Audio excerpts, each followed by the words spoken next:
All right, so we got this thing back in the shop. Had a pretty good week so far. Got the Denali running, got the Trailblazer back together and running. Got a couple other stuff done, and so I've been wanting to get exhaust under this thing because this thing was kind of putting together fast, quick, and in a hurry. So it was only open headers, and I wanted to get some exhaust under it. So I built an exhaust system for it yesterday. Need to finish a couple spots. I got to finish welding on the exhaust. And then I want to come over here and finish this big disaster of wiring over here and kind of figure out what I need to keep and what needs to go away, and just really clean it up, because it's like I say, this thing is put together fast, quick, and in a hurry. So I need to get some kind of a tube to get that on there and get the air intake and all done, and just kind of try to finalize everything on it and get it where I can drive it. I'm supposed to be going to take the Denali to Michael tomorrow for the again, we can't dyno it because it's all-wheel drive, so he's going to street tune it and everything. And a guy down there has some transport wheels, so I was wanting to get some transport wheels and get on here. And then I was thinking about lowering the back. I don't know. It does sit a little high in the back. I know it's a truck and it's supposed to do that, but I don't know that I really plan on towing with it or anything, and I don't really like that big of a rake on it. So I might have some drop shackles in my box. I'll have to look. I don't remember if I used them or threw them away, or there's no telling what I did with them. But yeah, it's coming together pretty good. Like I say, I just wanted to try to finalize it and everything. And it was funny on one of the videos. I think the one where I was running it, somebody posted that, in what world was a truck engine an LS6? And in my world, I take an LS6 and put truck accessories and an intake on it and put it in a truck.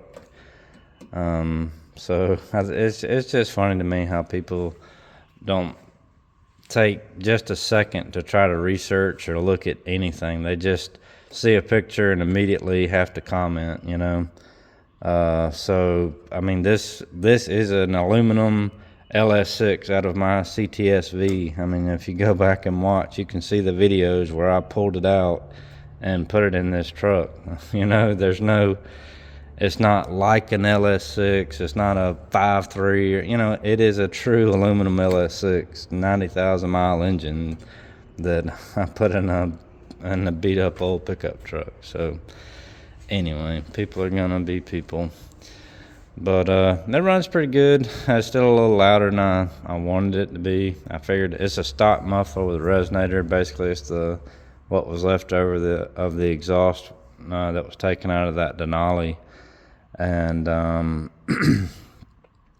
it's all 3.5. I don't know why I did that. It's what I had, so it's what I used. And that's I forget what my buddy called it, but it's basically just, you know, spare parts left over build's truck.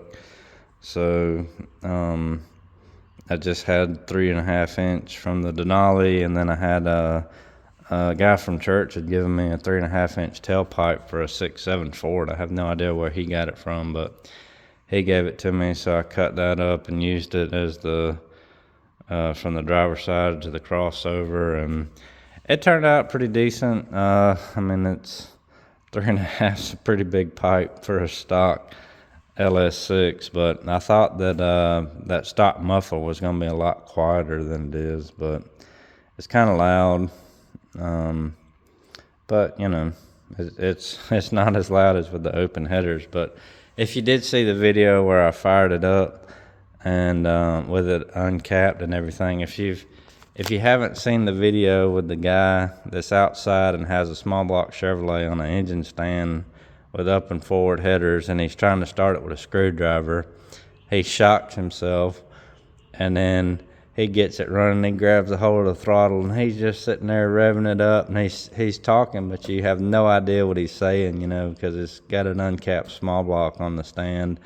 And then at the end, he does that little, like chop your head off move, and it is absolutely hilarious. He's smoking a cigarette the whole time he's doing it too, so it's a good laugh if you haven't seen it. But that was what I was doing with this, was grabbed a handful of throttle and then did the cut your head off thing. So I mean, it's not gonna be fast or anything, but I just thought it was funny.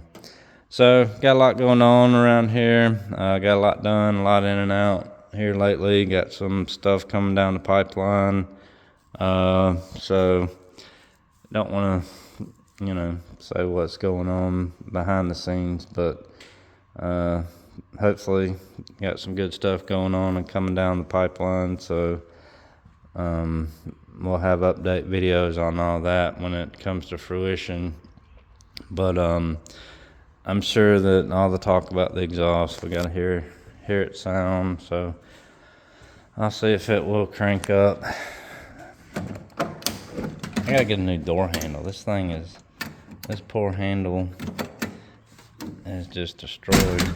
So now I gotta finish up the wiring over there.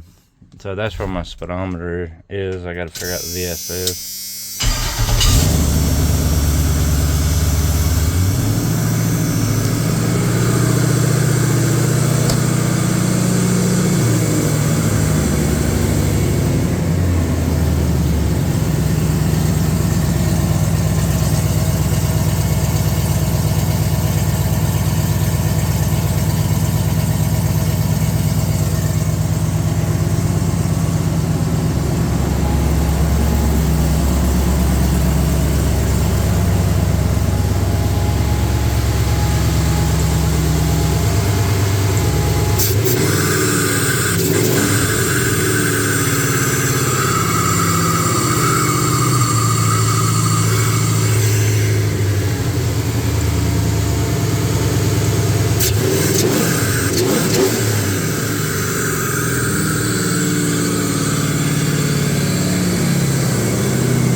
The fan came on, the gauges work, so I call that a win.